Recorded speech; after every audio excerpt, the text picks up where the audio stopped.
L'attention et la confiance sont en quelque sorte la monnaie du XXIe siècle.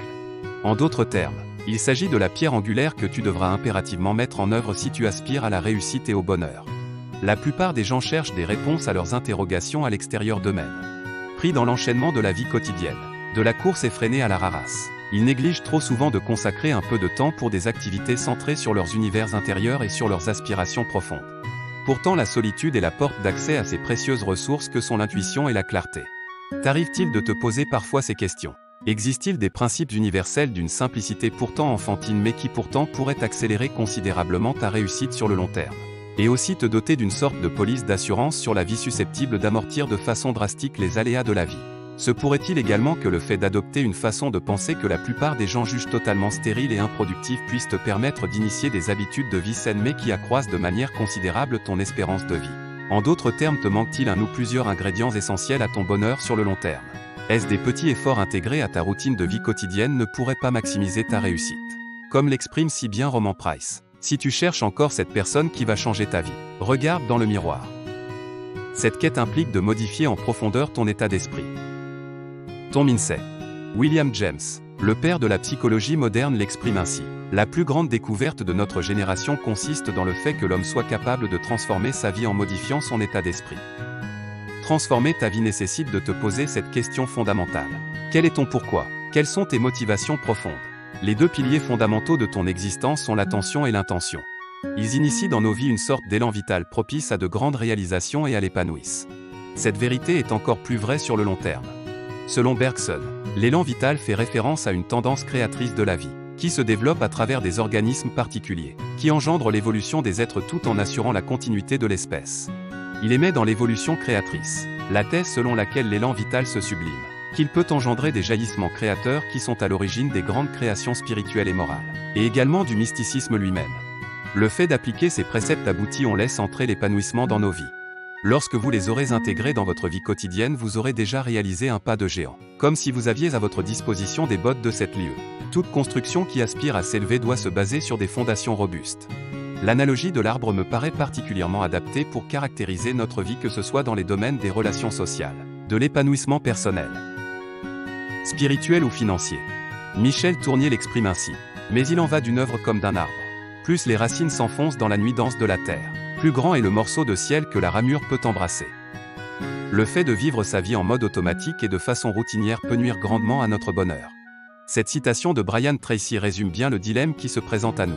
Dans la vie, il vous faudra choisir entre deux douleurs différentes. La douleur de l'effort ou la douleur des regrets. La première est plus intense, mais la seconde est éternelle. Je vais énumérer dans les lignes qui vont suivre 3 principes relatifs à l'attention. En premier lieu, l'attention prime sur le temps lui-même. Bien que je partage l'avis de Steve Jobs exprimé à travers la citation suivante, j'émets néanmoins un bémol. J'estime que l'attention est encore plus importante. Les choses les plus précieuses dans la vie ne coûtent pas d'argent.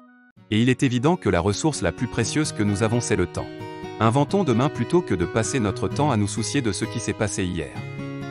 Dans nos sociétés modernes, nous vivons dans un environnement économique basé sur la captation de la moindre parcelle de votre précieuse attention. Cette quête s'apparente à une véritable guerre dont l'enjeu consiste à s'accaparer cette précieuse ressource.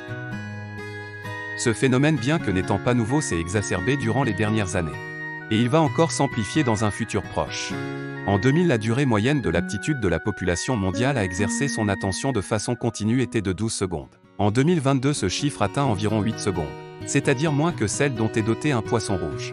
Les réseaux sociaux, la télévision, nos smartphones, nos ordinateurs nous rendent énormément de services et nous donnent accès à une masse prodigieuse d'informations. Utilisés de façon judicieuse, il s'agit d'une ressource précieuse. Néanmoins, ils mobilisent aussi énormément notre attention. Envisageons que vous commenciez à vous adonner à un certain nombre d'activités futiles, qui présentent une valeur ajoutée très basse et donc ne vous passionnent pas vraiment. 1 heure ou 2 passe, votre attention divague d'une idée futile à une autre. Un sentiment de lassitude et de frustration s'empare de vous.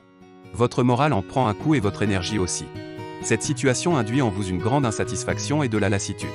Au contraire, imaginez que vos occupations de la journée monopolisent de façon intense votre attention et qu'elles vous procurent énormément de satisfaction et qu'elles induisent en vous un sentiment de plénitude. Votre enthousiasme ainsi que votre niveau d'énergie s'en trouve décuplé. Tout vous semble alors envisageable. La vie devient un jeu. Parallèlement, votre efficacité et votre créativité s'en trouvent décuplées. Chaque journée qui passe accroît vos résultats selon une progression exponentielle. Un optimisme indéfectible exacerbe toutes vos réalisations. L'allégresse devient votre seconde nature. Lorsque vous focalisez votre attention de façon consciente et intense, cela fait une énorme différence au niveau de votre ressenti. Elle ne vous est plus subtilisée via des méthodes subtiles et sournoises. Vous cessez alors de vivre en pilote automatique comme une sorte de fantôme. Vous devez quotidiennement et à chaque instant exercer votre aptitude au discernement afin de définir judicieusement les éléments sur lesquels vous allez porter cette précieuse ressource qu'est l'attention. En procédant ainsi, vous maximisez la valeur ajoutée qu'elle vous procure. Le temps est également une ressource particulièrement précieuse. Vous devez utiliser chaque instant de façon la plus efficiente possible, mais en prenant quand même du temps pour la réflexion. C'est-à-dire sans vous presser. Tu dois te hâter lentement. Les plus grandes entreprises mondiales, notamment les GAFA, Google, Amazon, Facebook et Apple, déploient une énergie et des ressources gigantesques pour s'arroger la plus grande part du gâteau possible dans cette véritable guerre féroce pour vous inciter à consommer un maximum de contenu addictif. L'enjeu est la captation de votre attention. Et cela fonctionne à merveille. En 2022, les utilisateurs français passent en moyenne 5h34 en ligne chaque jour. Chaque sollicitation extérieure non voulue de façon délibérée affaiblit peu à peu votre capacité attentionnelle. Vous initiez dès aujourd'hui débuter une introspection afin de déterminer les activités qui vous volent cette précieuse ressource. Dans une deuxième étape, il vous faudra décider à quoi vous allez allouer les heures que vous avez récupérées quotidiennement. Cette phase est aussi importante que la précédente. Par exemple, vous pouvez lire des livres au format papier ou numérique, lancer un nouveau projet, pratiquer une activité physique, augmenter la durée de votre sommeil, vous adonner à la méditation, vous former, etc. Sortir de votre zone de confort n'est pas évident, loin s'en faut. Il va être difficile de ne pas retomber dans vos anciennes habitudes. Mais si vous persévérez, les retombées seront considérables. L'attention contribue à l'accroissement de l'intensité de tout ce que vous entreprenez.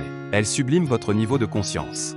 Durant cette quête pour reconquérir votre attention, vous allez vous heurter à des résistances intérieures, un sentiment de manque par exemple, ou extérieur, des remarques désobligeantes d'une partie de votre entourage qui ne comprendra pas forcément l'intérêt de votre démarche, des sollicitations susceptibles de vous distraire, etc. Si vous en ressentez le besoin, n'hésitez pas à avoir recours à des pratiques comme la méditation et l'auto-hypnose. La pratique de l'autodiscipline va vous rendre libre. Essayez d'atteindre un équilibre qui vous convient. Le second principe qui va entrer en action dès que vous aurez réussi à accroître suffisamment votre attention va avoir pour effet d'amplifier de façon titanesque les résultats obtenus dans les domaines où vous allez l'exercer. À ce moment, la magie commence à opérer pleinement. À l'instar d'un feu de camp, ce sur quoi vous focalisez cette précieuse attention se développe de façon exponentielle. C'est la raison pour laquelle il vous faut être vigilant lorsque vous consacrez votre attention à quelque chose. Le subconscient entre également en action en exerçant lui aussi son pouvoir titanesque. Si vous vous focalisez sur des problèmes ou une douleur, ils prennent une proportion disproportionnée. Au contraire, si vous éprouvez de la gratitude pour la chance que vous avez, pour les belles choses qui se présentent à vous, tous les aspects de votre vie commencent à s'améliorer. À un certain moment, votre existence va même se sublimer et des réalisations que vous pensiez hors d'atteinte vont se matérialiser dans votre vie. Comme par magie. En réalité, il s'agit du résultat d'un long cheminement qui vous dote de ce précieux pouvoir. Un peu comme si vous aviez une baguette magique susceptible d'exaucer vos aspirations et vos rêves les plus profonds. À ce moment, vous vous apercevez que ces idées fonctionnent véritablement et pas seulement dans la théorie. Associée à une robuste aptitude au discernement, l'attention joue le rôle d'un filtre capable de déterminer ce sur quoi vous devez vous concentrer parmi une multitude de stimuli. Par ailleurs, lorsque vous vous adonnez à une activité, efforcez-vous autant se faire se peut de fixer votre activité sur ce que vous faites en cet instant. On parle aussi de méditation mindfulness pour désigner cette pratique. Un fil des mois, votre niveau de conscience va s'amplifier dans des proportions considérables. Ce principe pourtant simple va vous apporter des bienfaits phénoménaux. Le principe suivant stipule que l'attention est une ressource qui n'est pas infinie. Même si beaucoup d'individus prétendent être capables de réaliser plusieurs tâches à la fois, en réalité seulement 2% d'entre eux en sont véritablement capables de façon efficace. Donc retenez qu'en règle générale, par nature notre cerveau n'est pas apte aux multitâches. Il ne peut se focaliser consciemment que sur une activité simultanément. Il en résulte qu'en effectuant une seule chose à la fois mais en vous y consacrant entièrement, vous allez accroître énormément votre efficacité et dégager du temps pour faire autre chose ou vous reposer. Nous en reparlerons dans une chronique future. La pratique de la méditation figure parmi les méthodes les plus efficaces pour muscler votre capacité attentionnelle. Cette pratique contribuera également à l'amélioration de votre santé tant physique que psychologique. Raison de plus pour vous y mettre. Le monde change profondément. Nous sommes entrés dans une ère de l'économie de la connaissance. C'est-à-dire que de plus en plus vous ne serez plus rémunéré pour votre travail mais pour vos connaissances. Dans cette économie de l'attention, il est primordial pour devenir un leader de demain d'être capable de se contrer 1 heure, 2 heures ou même 3 heures sans interruption. Vous serez alors en mesure d'entreprendre des projets d'envergure et d'analyser les choses en profondeur. Comme nous l'avons annoncé dans le titre de cette chronique, l'intention est aussi un des facteurs majeurs de la réussite. Il convient pour commencer de nous demander ce qu'est l'intention. L'intention guide chacun de nos actes. Elle s'exerce de façon délibérée ou bien de manière totalement inconsciente. Dans ce deuxième cas de figure, nous vivons selon un mode automatique, un peu à la manière d'un automate. Votre ego et vos automatismes pilotent alors votre vie. Selon Wikipédia, l'intention est une action de la volonté par laquelle un individu ou un groupe d'individus fixe le but d'une activité ou encore la motivation qui conduit à intervenir. Pour Dr. Wayne Dyer, l'auteur du best-seller à succès, Le pouvoir de l'intention, l'intention est beaucoup plus que cela. Elle surpasse l'ego et la volonté individuelle. Selon lui, il s'agit présente depuis une éternité dans l'univers sous la forme d'un champ d'énergie invisible. En nous y connectant, nous pouvons reprogrammer notre mental et accroître notre niveau d'énergie. Nous faisons alors l'expérience de l'intention. Ce qui nous permet d'incarner nos aspirations profondes, ce que nous voulons vraiment être. Dr. Wayne Dyer écrit « Lorsque vous n'aurez plus l'ombre d'un doute, votre désir se réalisera. » Tel est le pouvoir de l'intention. Lorsque nous sommes en résonance avec ce champ d'énergie, le bonheur frappe à notre porte. Nos relations deviennent harmonieuses, nos projets se concrétisent, les événements surviennent dans notre vie selon nos souhaits. Grâce à cette source, nous sommes en mesure de transformer notre existence de manière miraculeuse. Il s'agit d'un potentiel de notre esprit utilisé depuis des temps immémoriaux par tous les grands maîtres spirituels. En laissant l'ego prendre le dessus dans nos vies, nous avons annihilé le pouvoir de l'intention. L'ego peut nous pousser à adopter 6 fausses croyances susceptibles de définir notre vie. Je suis ces affirmations. Ce que je possède, mes biens définissent qui je suis. Ce que je fais, mes réalisations définissent ce que je suis. Dissemblable des autres, mon corps me dit que je suis seul. Les représentations que les autres se font de moi, ma popularité définit ce que je suis. Dissocié de ce qui est manquant dans mon existence, mon espace vital est coupé de mes désirs. Distinct de Dieu, l'assentiment de Dieu détermine ma propre valeur. Pour que le pouvoir de l'intention se manifeste véritablement dans notre vie, vous devez renouer avec vos aspirations profondes, avec votre moi naturel et cesser de vous identifier continuellement à votre ego.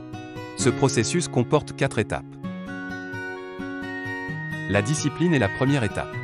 Assimiler de nouvelles connaissances, réaliser ses projets, concrétiser des rêves nécessite de l'implication et de l'entraînement. Par exemple, adopter un mode de vie sain, faire suffisamment d'exercices, etc. Ensuite, la sagesse, lorsqu'elle est conjuguée à la discipline, renforce notre aptitude à la concentration. En troisième lieu intervient l'amour. C'est-à-dire que nous devons aimer ce que l'on fait. Lorsque l'on s'adonne à quelque chose, ce doit être une sorte de jeu. Fait tienne cette maxime. La vie est un jeu, il n'y a pas d'enjeu. Enfin, la 4e et dernière étape consiste à pratiquer l'abandon. À travers nos pensées, nous manifestons le pouvoir de l'intention. Selon Dr. Wayne Dyer, l'univers a déjà engendré nos idées et nos désirs. Il faut accepter et laisser agir une force incommensurable et indescriptible. Celle qui transmute les bourgeons en feuilles, les graines en plantes et en arbres, les fleurs en fruits. Donc si nous agissons comme si nous avions déjà reçu ce que nous souhaitons, si nous ne laissons aucun doute quant aux résultats attendus, nous serons exaucés d'une manière ou d'une autre. Ainsi se manifeste le pouvoir de l'intention. Comme l'a exprimé Léonard de Vinci, toutes les grandes réalisations humaines résultent d'un processus simple. Elles sont engendrées par de puissants sentiments éprouvés par un ou plusieurs individus et qui aboutissent à un processus créatif. Dans une deuxième phase, ce cycle créatif aboutit à des inventions. Il a également affirmé que la sophistication suprême réside dans la simplicité. La confiance est aussi un des ingrédients majeurs et incontournables à la base de toutes les grandes réussites. Le petit Larousse en donne cette définition. Sentiment de quelqu'un qui se fie entièrement à quelqu'un d'autre, à quelque chose. La confiance est une quête absolument cruciale mais parfois bien difficile à atteindre. D'autant que nous sommes fréquemment sujets à des préjugés qui déforment la réalité. Un conseil judicieux, efforcez-vous le plus souvent possible de faire en sorte que votre vision des choses soit fortement corrélée à la réalité objective. Pour ce faire, il faudra vous entraîner à exercer votre aptitude au discernement et votre esprit critique. Avec un peu de pratique, vous serez en mesure de vérifier la véracité d'une information en une fraction de seconde. vos décisions seront aussi beaucoup plus pertinentes. Elles contribueront à accroître vos succès dans tous les domaines de votre vie. En effet, à l'instar de l'amour, elle n'existe qu'à la condition que deux parties prenantes soient en totale harmonie et la ressentent. La confiance ne se décrète pas, elle s'acquiert progressivement. J'ai identifié 7 de ces ingrédients. La fiabilité, c'est-à-dire le respect des engagements pris. La crédibilité, tu dois continuellement faire en sorte d'apporter de la valeur ajoutée via tout ce que tu entreprends. Tes jugements et tes analyses doivent être fiables. L'intégrité, tu dois être le plus souvent possible en phase avec tes valeurs et tes aspirations profondes. Cela favorisera aussi grandement la concrétisation de tes rêves même les plus fous.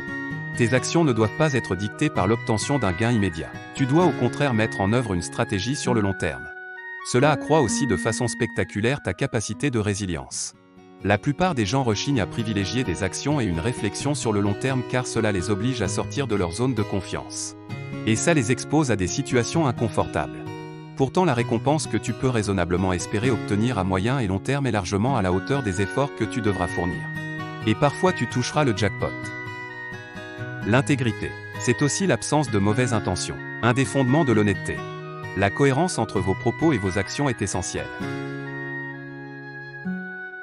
La proximité, tu dois essayer de bâtir une relation de confiance basée sur la sincérité et la durée. Pour ce faire, des actions quotidiennes sont nécessaires afin de maintenir et renforcer les liens.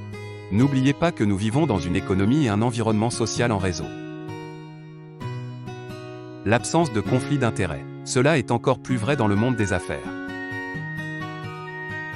La sincérité, c'est-à-dire l'absence de mensonges et d'omissions délibérées. Elle se manifeste lors de chacune de nos interactions avec nos interlocuteurs et notre environnement. La ponctualité. Tu dois honorer tes engagements. Et lorsqu'exceptionnellement ce n'est vraiment pas possible, il faut que tu prévoies une compensation et que tu présentes tes excuses. Je te donne rendez-vous très bientôt lors de la publication d'un nouvel article.